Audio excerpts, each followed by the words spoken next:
मक्के की फसल पर सबसे जिद्दी खरपतवार है बर्रू, जिसे बांसिया घास के नाम से भी जाना जाता है। तो बर्रू आसानी से कंट्रोल होती नहीं है। इसे कैसे कंट्रोल करें, क्योंकि मक्का और बर्रू दोनों सेम प्रजाति के पत्ते होने से यह बिल्कुल भी आसानी से और जो एवरेज दवाई है ना, इस पर असर नहीं करती हैं। और बहुत सारी जो दवाई है ना, बेअसर रहती हैं। हमने अलग अलग कंपनी के अलग अलग प्रोडक्ट, जैसे बासप कंपनी की बेंसेट कंप्लीट के नाम से भी जो साल्ट आ रहा है, एट्रोजन और टोपरामेजोन का कॉम्बिनेशन है। बायर की लॉर्डेस का स्प्रे भी करके देख लिया। ट्रैक्टर ब्रांड की टोरी आती है जेऊ की जू क्लियर के नाम से, और सिजेंटा की क्लैरिस एक्स्ट्रा और टिंजर को भी हमने स्प्रे करके देख लिया। लेकिन यह जो बर्रू घास है, यह आसानी से कंट्रोल नहीं होता है। तो मक्के की फसल पर बर्रू को कंट्रोल करने के लिए एक ऐसा शानदार कॉम्बिनेशन लेकर के आए हैं।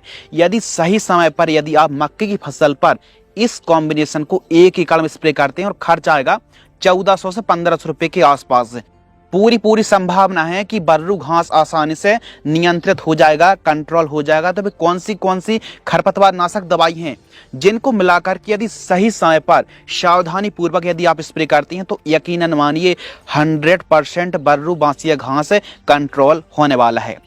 तो चलिए शुरू करते हैं। मक्का के जो किसान हैं, यह जो खरपतवार बहुत ही जिद्दी है, आसानी से कंट्रोल नहीं होता है। तो किसानों ने अलग अलग प्रकार के जुगाड़ लगा करके भी अलग अलग दवाइयों को मिला करके भी स्प्रे करके देखा, लेकिन बहुत सारी दवाई बेअसर हो जाती हैं। तो मक्के की फसल पर बर्रू घास को कैसे कंट्रोल करें, आइए जानते हैं। कुछ इस प्रकार मक्के की फसल की तरह ही यह बर्रू घास दिखता है, एकदम सेम टाइप का देखने के लिए मिलता है। और जैसे यदि इसकी वृद्धि 3-4 पत्ती की हो जाती है, तो फिर यह आसानी से कंट्रोल होता ही नहीं है। फिर आप कोई भी कॉम्बिनेशन बना करके स्प्रे करें। लेकिन उस कॉम्बिनेशन के बारे में बात करते हैं जिसे स्प्रे करके बर्रू घास को कंट्रोल किया जा सकता है। तो आइए बात करते हैं। इस कॉम्बिनेशन में हमको मिलाना है टोपरामेजोन 33.6% SC BASF कंपनी की जो टिंजर आती है, इसका डोज लेना है 1 एकड़ के लिए 30 ml।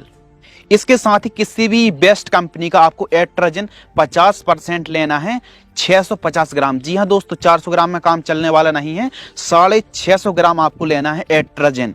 और इसके साथ आपको मिक्स करना है यूरिया 2 किलोग्राम, और इसके साथ आपको मिक्स करना है डिटर्जेंट पाउडर लगभग 1 किलोग्राम। 800 ग्राम से लेकर के 1 किलोग्राम अच्छे तरीके से मिक्स कर लेना है।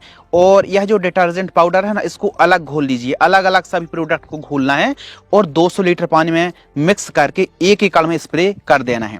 लेकिन कब स्प्रे करना है, आइए सावधानी के बारे में बात करते हैं। तो इसका जो डोज है वो पूरे 1 एकड़ के लिए खर्च आएगा 1400 से 1500 रुपए के आसपास का।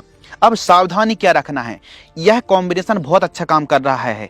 यानी टिंजर, एट्रोजन, डिटर्जेंट और यूरिया को मिलाकर के यदि आप स्प्रे करते हैं तो रिजल्ट बहुत अच्छे मिलेंगे। हमने लॉर्डेस के साथ भी एट्रोजन, डिटर्जेंट और यूरिया को मिलाकर के स्प्रे किया था, लेकिन टिंजर के साथ कॉम्बिनेशन बनाकर के स्प्रे करने से रिजल्ट 1 नंबर के मिल रहे हैं किसानों को।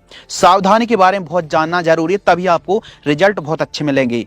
बर्रू 2 से लेकर के 3 पत्ती का यदि होता है, और इस समय यदि आप इस कॉम्बिनेशन का स्प्रे करते हैं, तो बर्रू जड़ से खत्म हो सकता है। या फिर मक्के की अवधि की बात करें तो बुआई से 15 से लेकर के 18 दिन के बीच में इस मध्य यदि मक्के की फसल होती है, तो इस समय स्प्रे करने पर सर्वोत्तम रिजल्ट देखने के लिए मिलते हैं। और कहीं गलती से 3 से 4 इंच से भी बड़ा यदि बर्रू खरपतवार हो गया है, तो बिल्कुल भी रिजल्ट आने वाला नहीं है। फिर तो एक ही ऑप्शन बचता है कि मजदूरों को पकड़िए और फिर खरपतवार को बाहर कराइए। तो सही स्टेज, सही अवस्था है कि 2 से 3 पत्ती का बर्रू खरपतवार दिख रहा हो, बांसिया घास दिख रहा हो, तो स्प्रे कर दीजिए। या फिर मक्के की फसल बुआई से 15 से लेकर के ज्यादा से ज्यादा 20 दिन की हुई है, इस समय स्प्रे कर दीजिए। और कहीं 30, 35, 40 दिन की मक्के की फसल हो गई, 5-6 इंच का बर्रू घास हो गया, फिर ऐसे में कंट्रोल होने वाला नहीं है।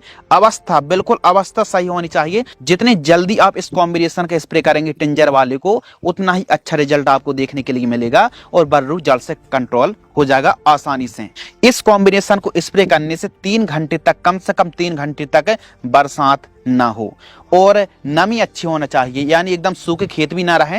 नमी अच्छी होगी तो रिजल्ट अच्छा मिलेगा। अब कई किसान बोलेंगे कि यूरिया यदि हम मिक्स करके स्प्रे कर रहे हैं तो उससे तो फसल और हरी होगी। ऐसा नहीं है, आपकी फसल हरी होगी, लेकिन जो खरपतवार है, जो क्लोरोफिल जब हम खरपतवार नाशक का स्प्रे करते हैं, प्लांट क्लोरोफिल नहीं बना पाता है, तो उस समय यदि यूरिया और ज़्यादा असर दिखाएगी तो और भी तेज गति से जो बर्रू घास है वो सूख जाता खरपतवार। तो यह कॉम्बिनेशन न केवल बांसिया बर्रू घास को कंट्रोल करेगा, बल्कि मक्के की फसल पर उगने वाले भिन्न भिन्न अलग अलग प्रकार की चौड़ी और सकड़ी पत्ती के खरपतवारों को भी आसानी से कंट्रोल कर लेगा। तो मक्के की फसल पर यदि बर्रू घास से आप परेशान हैं तो टिंजर, एट्राजन, डिटर्जेंट और यूरिया को मिला करके स्प्रे करके रिजल्ट देख सकते हैं।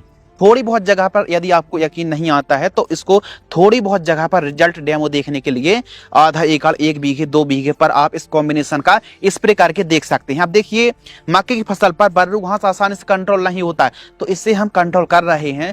तो मक्के की फसल पर हल्का फुल्का पीलापन की समस्या आ सकती है, हल्का फुल्का झटका आ सकता है, तो उसमें घबराने की आवश्यकता नहीं। वापस से हम खादें प्रयोग करेंगे अलग अलग, तो फिर वापस से हरियाली आ जाएगी, अच्छे से चाल ग्रोथ ले लेगी। और बाकी तो यह कॉम्बिनेशन शानदार है ही। और आपके पास देसी जुगाड़ हैं, पंजा है, डोरा है, कुल्पा, कुछ इस प्रकार। तो एक तरीका और है, यदि भूमि बंजर भी ना हो, आपकी फसल को झटका भी ना आए, तो पंजा, डोरा, कुल्पा से भी आप खरपतवारों को बाहर निकाल सकते हैं। सभी प्रकार के खरपतवार भी इससे कंट्रोल हो जाते हैं। तो डोरा, कुल्पा से भी मिट्टी भी चढ़ जाती है, फसल भी शानदार ग्रोथ देखने के लिए मिलती है। यदि देसी जुगाड़ यंत्र हैं तो फिर आप रासायनिक दवाइयों का स्प्रे ना करके आप डोरा, कुल्पा, पंजा चला करके भी आप खरपतवार को नियंत्रित कर सकते हैं। तो इस प्रकार मक्के की फसल पर बर्रू घास को कंट्रोल इस विधि से किया जा सकता है। धन्यवाद।